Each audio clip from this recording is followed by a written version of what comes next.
I always believed there would be time. Time to explain. Time to repair what was broken.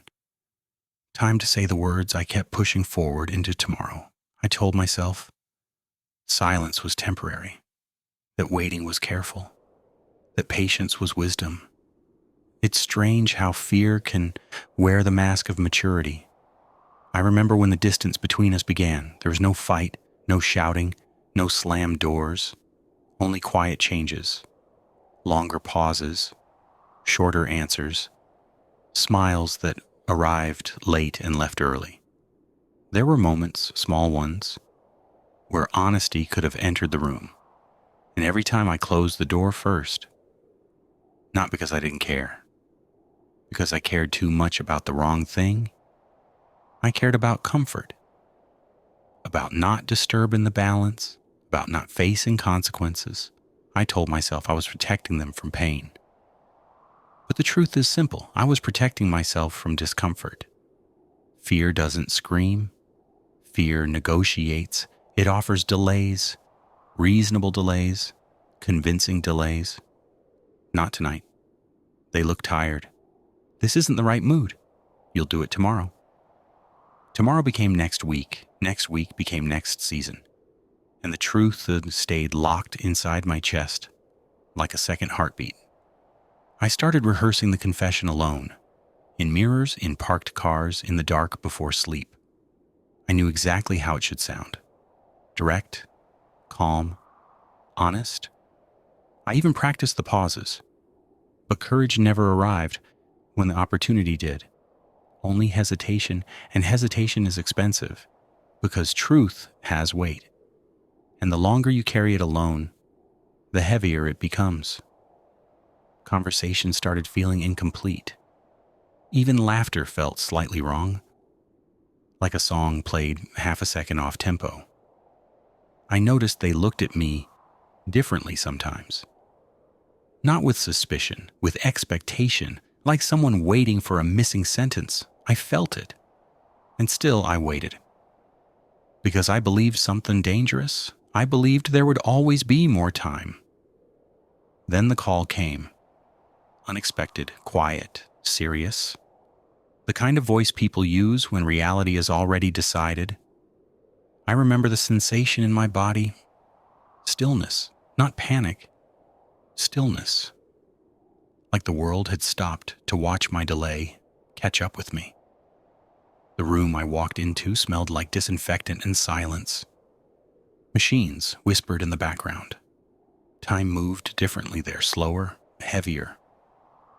I sat down beside them and realized something terrible.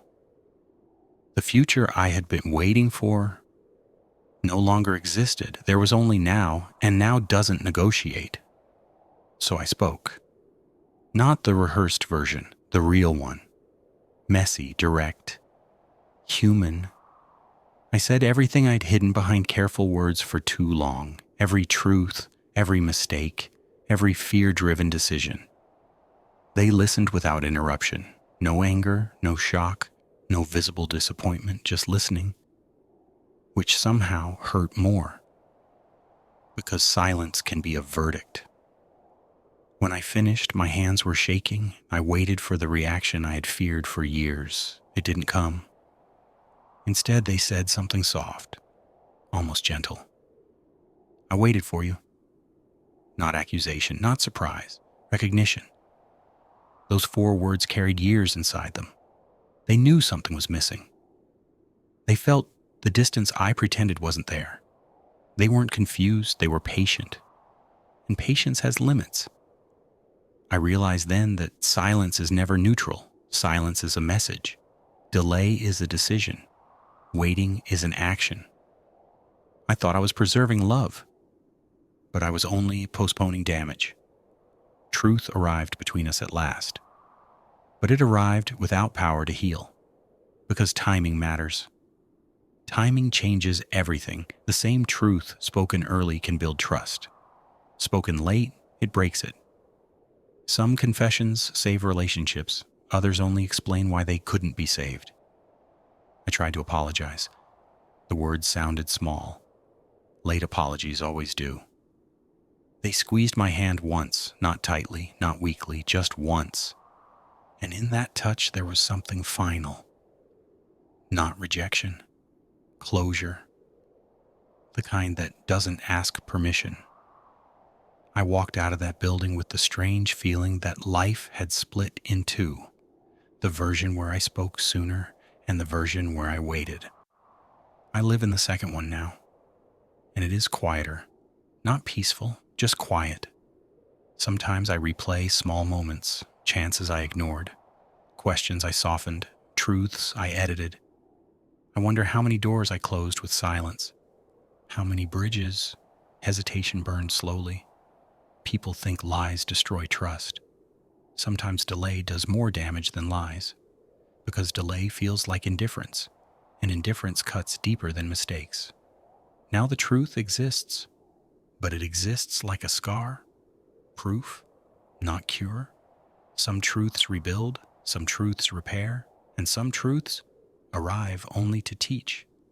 That fear is expensive, that silence speaks, that waiting is not harmless, because sometimes, when you finally decide to speak, time has already decided not to listen, and the truth arrives too late.